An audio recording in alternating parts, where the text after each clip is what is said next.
Reach got you too? I'm you, Jaime Reyes. Gonna need to see some ID. Begin. What is up, what is good, the Wolf is here, and I am getting into a Let's Talk video on Injustice 2. What you're seeing in the background is footage from the beta that ran.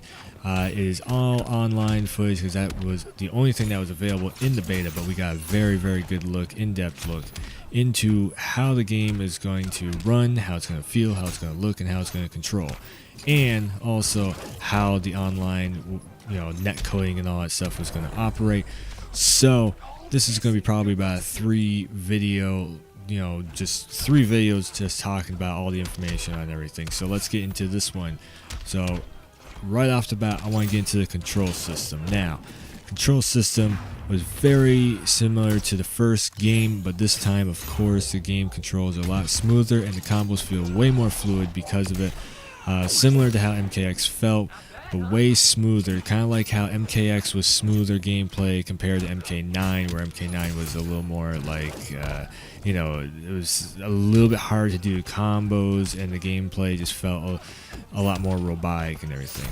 Of course, it's new system, new hardware, upgraded game engine, and of course polished graphics all the way around. As you can see, the game absolutely shines and looks beautiful.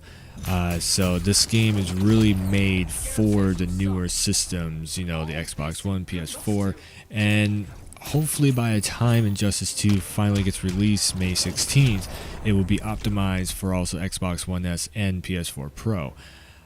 PlayStation. One thing into the gameplay and the combo structure. Now, where MKX had a special button for doing special moves, this game actually has a powers button. Now, you've probably already seen all that stuff in people live streaming, doing videos and talking about it left and right and everything.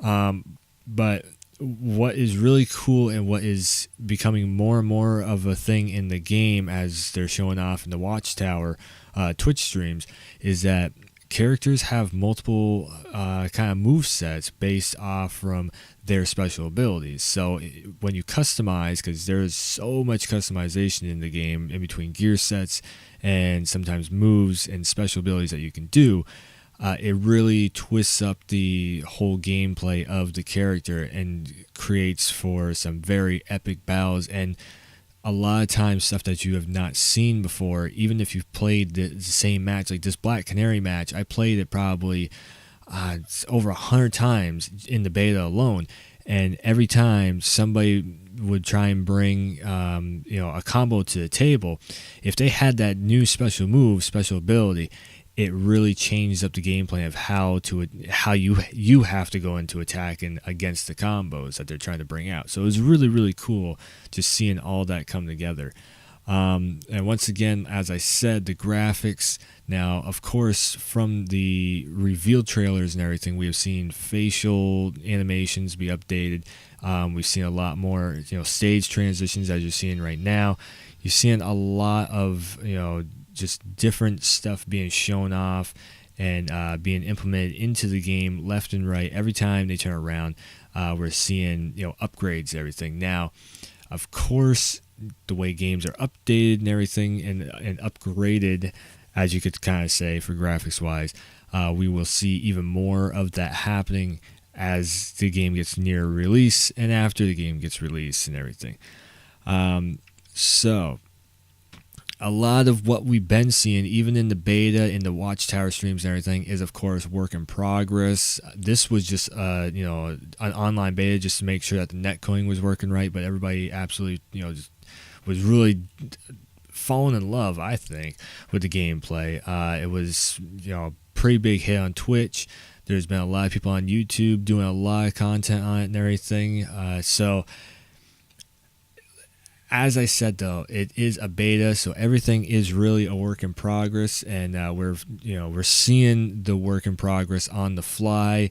But at the same time, NetherRealm is really keeping a close eye on the community and seeing what everybody is saying. I mean, Wonder Woman, her whole face went through a whole facelift, from the reveal trailers to what we are seeing and working with now, which is a very, very awesome thing in amongst itself, because that means that they are actually listening to everybody, even the MKX, which turned into MKXL, because everybody was complaining that the netcoding was kind of having some potholes in it and it was having rough spots, and if the connection went, too far out in the world, then the connection started, run pretty roughly. Well, they went through and they actually had a full-on beta. I don't know if a lot of people even know that, but they had an online beta try out rollback netcoding, and it successfully went very well, because now the online gameplay for MKX, it's not, or MKXL I should say, it's not perfect, but it's a lot better than when it launched. So hopefully we have that same dedication and time spent into Injustice 2, which I'm very, very confident in NetherRealm that they will do that. They will bring their A game. They will, bring all the resources to the table. This is their next AAA game. This is, what they kind of like bank on to be the next best selling thing. So so far so good. I didn't have too many complaints about it. I've been playing a lot of Street Fighter 5, and it's just making me miss playing Injustice 2, because Injustice 2 is just so much more fun. For me, also gameplay wise, I do not play it on a stick. I actually play this game on a pad or a controller. Now something like a Street Fighter, just the way the button layouts are and everything, something like a Street Fighter I always play on stick. When you see me playing Killer Instinct, I play that on fight stick. But yeah, it's just something about NetherRealm games, the way that they do their button layouts and everything. I always like playing those on the controller, and the game is so fluid just to pick up and play, and just you can just start tapping the buttons and start doing all kinds of crazy stuff. As you can see, like with the special move abilities right here, like the Canary Scream and Supergirl's flying up into space and knocking the opponent back down to earth and everything. Those are so easy to hit also, and they swing the battle a lot in one way or the other. Like, it can bring you back into the fight and everything. It's just those little game mechanics where Mortal Kombat, it was pretty much like you had the X-ray moves that did a lot of damage, but the big finishing move was, of course, the fatalities. We don't have so much fatalities because this is a superhero comic book kind of game, but just seeing the super moves, how epic and how large scale that the super moves are, it actually, I think that kind of makes up for not having fatalities. I don't know, I was just really loving the whole package deal of the game and everything. So to go back to the online connection for a minute here, it felt really good. I don't think the beta was running the same netcoding as MKXL. It was not rollback netcoding, because there was, if somebody came in with a bad connection, it was a very bad connection in the whole game. It threw the whole thing off. There were, like I said, bad connections, but also stuttering, especially later on when more and more people started getting into the beta, when there was more codes being rolled out, because everybody was wanting a code for Injustice 2, the beta. Of course, everybody always does that, but there was a big want and a need to get into Injustice 2. Everybody was just really loving the look of it. It was really, that's the other thing too, the game is really fun to watch and to look at, so hopefully tournaments, it does pretty good. But yeah, it's just, I think when the full game releases, we're going to see rollback netcoding, and the connection of the game is going to probably even be way better than what it was in the beta. So that is like, I mean, the connection was already pretty damn good in the beta. I mean, rollback netcoding, if it didn't have it in the beta and it hasn't, then my God, the game is going to run, very close to one-to-one connection, which is actually impossible online to do. But that's what it kind of feels like. Hopefully, combos will not be dropped as much. And hopefully, when you hit your super move and you just barely scrape their shin with the connecting of the move to the character, hopefully, it triggers just the right way and everything. And you have these very dramatic, cinematic, awesome moments, as you're seeing right there. Me getting dropped by Superman in the middle of the match. Even just getting hit by that move, it feels awesome and it looks great. So it's like there's not so much that you can complain about.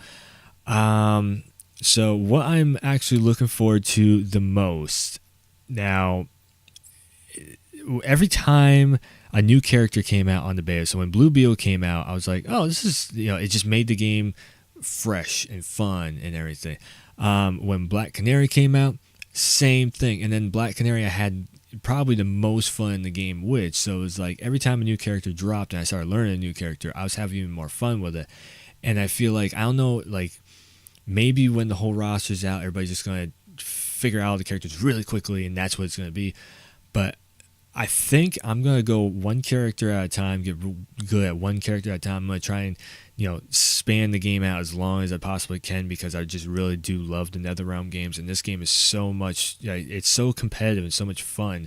It could be totally changed up and I might not even like it when it releases. I don't know. I don't like to get hyped up for games anymore because I've been let down by some of my most favorited games when they come out, But yeah, on top of the new characters, getting the gear sets, man, even if I was losing 10 games straight, getting the gear sets and having a new piece of clothing to put onto the, onto the superhero, villain, whatever, just being able to customize your character so much, and the fact that you get pieces of gear every single match, whether they're pieces of gear that you've already had, or whether it's something that you're trying to look for, or if it's something that you didn't know you wanted, or don't even really want, like just the fact that you're actually getting something even on a loss makes you really want to come back to the game. It's almost like a mobile game where it's like, man, I just want to keep going. I want to do another fight. I want to get the next piece of gear. I want to do the next thing, which is, to me, really, really addicting and really fun. That's one of the things that sold me for so many years on Call of Duty, just trying to get the next gear drop and be like, oh my god, I just got that gun and whatnot. Well, now it's like, whoa, I just got that really cool jacket. I just got the really cool pants. I just got the the Superman sign or Supergirl sign or whatever. And then another one too is the story that is going to carry over from the first Injustice game and the comic books, which the Injustice comics books is actually the first comic books I actually sat down to read, because I just have never been that big into reading comic books. I love watching the movies. I like playing the games and everything, but I was just never, the comic books never really caught my attention. And maybe it's I'm getting older or something, but the Injustice 2 story was just, and maybe I'm really biased on this too because it was the first one I got into, but I just thought the Injustice 2 or the Injustice comics story, it was just really, it just draws you in, and it's very, very, you never know which character is going to die every time you turn the page and everything. It was just really, really cool. I will have a lot more of that in the probably one of the next videos where I'm going to talk a lot about the story and everything of it. Just seeing the story that's going to carry over from the first game to the second game, and how the characters actually, every time you have an intro of a character, they are referencing points out of the comics and the single player story, which is awesome. Because if you're like me that went through and read every single one of the issues of the Injustice comics, there is so many reference points that is like, oh, I remember when that happened. Oh, I know what they're talking about and everything. And it makes it just the game that much better. It makes it just on a whole other level of immersion of wow. So that, actually thought just popped in my head. I would love to see them actually add in maybe reference points to possibly some of the Injustice 2 mobile game. If they have maybe some characters that are on Injustice 2 mobile that they don't have in the game, or that maybe they'll tease the DLC characters or something, that would be another really cool and epic moment for them to just have something in the game that is whoa, that was just said, that was just referenced. Wait, that person, I have not even seen that person around the Injustice universes. Is that going to be a DLC or something? What if they reference Spawn? And then it's what? Maybe Spawn's going to be in the game. Maybe it's not. That's one of the most, everybody thinks Spawn is absolutely going to be into the game. Well, they could just sneak it in there as a reference in the, and of course, unless the licensing don't work out, Spawn never makes it to the game. Who knows? Like I said, don't give up your hopes on everything. But that was the first video of a long series of videos for Injustice 2. Thanks for checking it out, and I will see you later.